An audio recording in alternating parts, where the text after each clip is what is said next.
Ayan ang mga tupa. Diba? Ang daming tupa. Yan yung nasa labas lang. Yan yung pinapalabas. Yan yun. Yung iba nandyan sa mga bahay nila.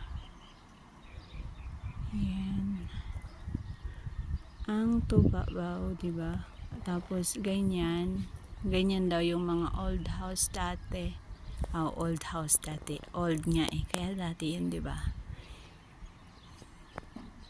Tapos, napalitan na ng mga ganyan, ganyan.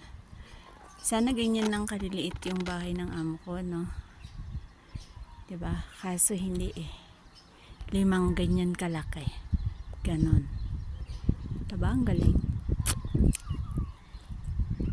Yan. Tupa kayo dyan.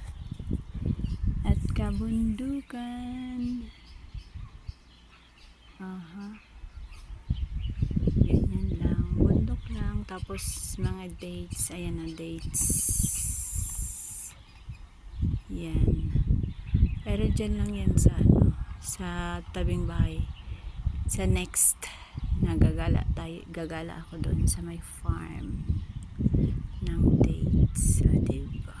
Bundok pa more.